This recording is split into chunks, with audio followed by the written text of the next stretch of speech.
Welcome to the Jill on Money Show. It is Tuesday, July 18th, and we are here talking about you, your lives, your money, the aspirations, the dreams, and also kind of the annoying details as well. I know you got a few of those. If you've got a financial question, if you're making a big change in your life, if you just need another pair of ears and eyes on a situation, Mark and I are both certified financial planners, and we would love to hear from you. Go to our website, jillonmoney.com, click the Contact Us button, and let us know if you would be willing to come on the air and chat with us. You can also buy my book. It's called The Great Money Reset, inspired by my conversations with you guys. And this is really a wonderful book because I wrote it. I mean, it sounds terrible that I say that, but it is a wonderful book if you're contemplating something different in your life. Maybe you're starting a business, you're closing a business. Maybe you would like to do something different in your work life. What I've tried to do is use the conversations that I've had with all of you to help guide everyone else about making those choices and decisions without blowing up your financial life. So check it out. It's called The Great Money Reset. Okay, today we are talking to Emily. She's on the line from Colorado. Hello, Emily. How are you? Oh, hi, Jill. Thanks for having me on.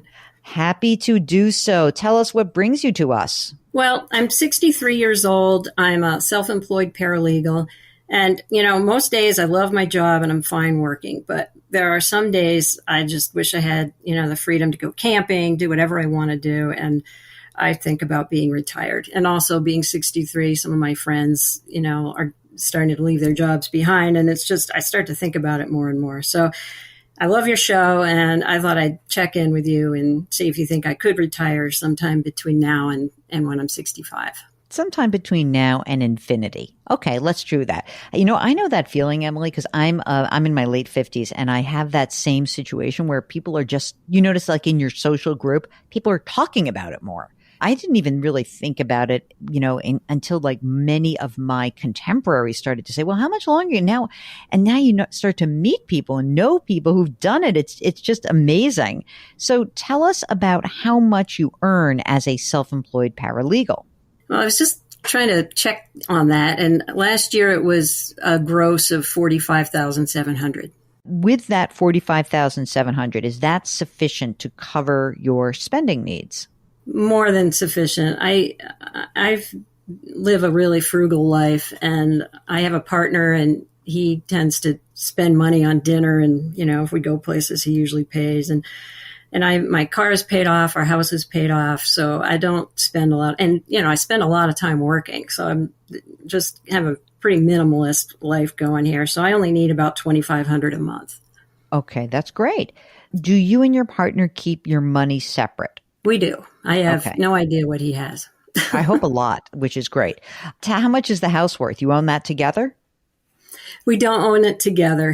I'm not on the title, but I did help pay some expenses along the way, and I know it. I'm in the will, and I know it'll come to me if he dies before I do. So I'm not worried about the house. House is paid off, and it's worth about somewhere probably around $400,000. When you have that gross income, do you make retirement plan contributions as well? I did for years, but because I'm got my eye on retirement, I've started putting it in cash. Good. That's fine. So when I look at the amount of money that you're earning, the amount of money that you're spending, after taxes and after spending, are you putting some specific dollar amount away in savings, or are you just doing it on an ad hoc basis? It's ad hoc. I put a third away of every time I check, because with self-employment, everything's all over the place in terms of income. So I put a third of every check that comes in into a savings account for taxes. And I tend to get a big tax refund. And then like this year I had a big car repair bill I ended up spending most of it on, but whatever's left over, I put in my cash online savings account. Okay. How much is in the cash account right now? 50,000. Of that 50, I have 30 kind of set aside for 1 year's worth of retirement. And then the other 20 is like my emergency fund and, fund for my next car, that kind of thing. Got it. Okay. Tell us about other savings and investing that you have done as you've worked through the last few decades. Well, for a while, until last year, I had funds all over the place from my various employers, and they were all kind of high fee. And last fall, I consolidated everything into Vanguard, and I have 400,000 in a traditional rollover IRA and 25,000 in a Roth. Great. And that's basically it. The traditional and the Roth, no brokerage account, no stock floating around. My grandpa bought stock and left it to me. Nothing like that, right? No, unfortunately. Okay. Well, it's all right. You've done a great job. When you look ahead at your Social Security benefit, what does that look like at your full retirement age of 67? It's about $2,600. That's weird because you only need $2,500 a month. No, I'm just kidding. Right. Yeah. You have to pay tax and all that on that. I know. And we have to have Medicare. So it won't be $2,600 a month, right, that you'll have net. But, it'll be pretty close to what you need. And you're 63 and you said, because you're self-employed, I guess I'm wondering, is it possible that you can work for a few more years and maybe pull back some after 65? Like, how do you look at that? Well, that's the thing. I've tended to say yes every time a job comes along. I've been doing this for 4 years now, and so I have a big workload right now. And I think that might be part of the problem is you're exhausted. Just say no. Exactly. Yeah. Do you know what my favorite thing? I was just listening to a podcast and someone quoted someone else who quoted someone else, but some woman who said, "No is a complete sentence." You're allowed to say no. It's okay. I mean, because maybe what I'm thinking is, you can't just say no right this second. You've taken a certain amount of work on. Can you pull back after this year and instead of making 45 gross, you'd make a little bit less? Would that be, doable for you? I think so. How much less would you think is doable? I mean, I have to make 30,000 or so to pay the bills and go camping once in a while. Yeah, I mean, even if we said, what about this? You're making 45 now. What if next year it was like 35? Okay. And then what if in 2025 it was 30? You're not saving as much. I get it. But in 2025, you will be able to get Medicare, right? Right. How much are you paying right now for healthcare? Well, I'm on a exchange, so hardly anything. $20 a month. That's going to be interesting because for you going to Medicare is going to cost more. It will. The only thing is if something goes wrong and I have a big medical bill without being on Medicare, I'm paying it all. Yes, so I have of course. Low premium, but but I also have a lot of out of pocket. A lot of risk. Okay. So now when you get to age 65, 66, 67, like if you could basically just meet your basic needs between now and Social Security, 67, right? I think that you've got plenty of money. You'll be fine.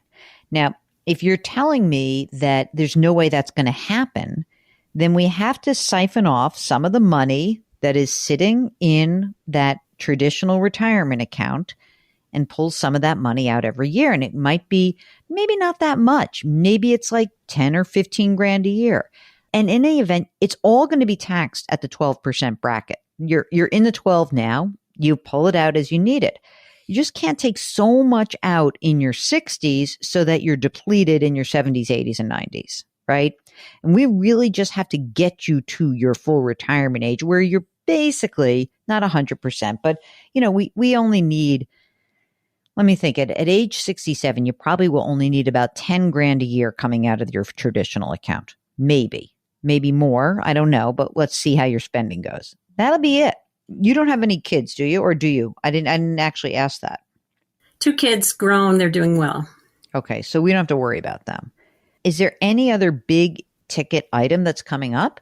No, I don't think so. I think you can do this. I think that you know what you need? It's, I've used this term before. You need a little bit of an off ramp. You really do.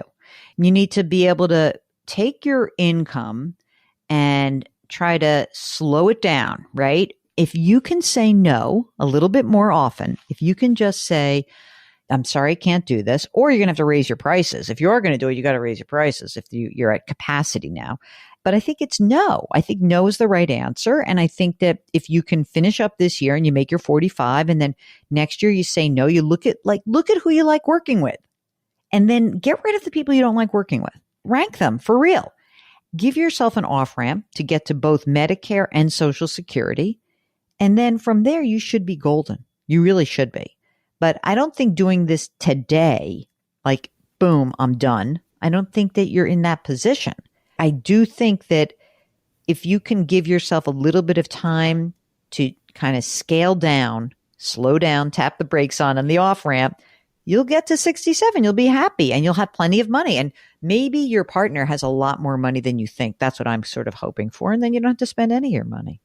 Except that it would only be if he dies before me. So tell me a little bit about how that works. So if he were to, is he older than you are? He is. He's 69. He's one of the people in my life who's talking about retirement. He's real close to retirement. And so if he were to die before you, his house, does he have children? No. Okay. Would he leave the house to you? Yes, he's going to leave it. He says I'm in his will and I get everything. Okay. That gives me a little bit of comfort, although we don't really know what his everything is. We just presume it's more than yours. And at the very least, we know that there's a $400,000 house that you will not have to worry about except paying taxes, et cetera, right? Correct. Okay. And it'll be maybe something else. Can you make it? Are you going to be like, oh no, I can't make it? What do you think? Like I said in the beginning, there are days I love my job and there are aspects of my job I love too that I know I will really miss. And if I focus on those good parts, I do think I can get to 65. And I like what you said about the off ramp and, saying no a little more often. I think I'm just at a position right now where I'm pretty overwhelmed and I just need to, like you said, tap the brakes and then the next 2 years will be even better. Exactly. And you know what? You might find if you tap the brakes, you'll be like, hey, you know what? Actually, the level of work that I have is the good level. And maybe you say, I'm going to earn 30 grand a year for 5 more years or 8 more years. Like you have to just see. It's not a fair comparison right now. It just isn't. Now, do you have your own estate documents done? I do. Okay, good. And is there anything else that we need to know or help you out with before we let you go for the day? Well, I did have one question. Should you wait until 70 if you can? I mean, I'm thinking since I don't spend that much, I could go, from 67 to 70, you depleting. It depends. Here's the thing. If possible, the answer is yes. But you don't have so much in assets that that you can just say like, well, of the money that's in the retirement account right now, right? The traditional, you have to think about this. The money hasn't been taxed yet, right? So the money that comes out has to then get taxed and then you can spend it. So you can do it. The way it works better is if, you can wait till 70, especially if you're making that 30 grand a year. But if you start to pull out 50 grand a year from a $400,000 account, you could see how quickly it goes. So we don't want to deplete it. It kind of depends. Like you'll have to give us a holler back when you get to 66 and 7. So we kind of figure out what's going on. Everybody listening should know if you can afford to wait until 70 and you're in good health, it's a better deal. You get 8% a year increase every year you wait. But a lot of people don't have that ability. And it's not worth waiting if you're going to deplete all of the assets that you have saved, because then you just don't have the liquidity. You don't have enough money when something bad, or not even bad, but like you just don't have enough money to grab onto in the future. So it would really be dependent on what your situation is at that time. Thank you so much. I really appreciate that. Excellent. We're ready. Mark, we are building off ramps all over the place. And if you would like to know what your on or off ramp is all about, then just go to JillOnMoney.com. That's our website. Click the Contact Us button and write out a note. If you'd like to join us on the air, just like Emily, then all you need to do is click the box. While you're on the website, subscribe to Jill on Money Live. That's our new service that provides quarterly access to live webinars and lots of great bonus content. And we're always up for ideas. So if you have ideas for bonus content, let us know. Do something nice for someone else today. Change your work, change your wealth, change your life. Thanks for listening. We'll talk to you tomorrow.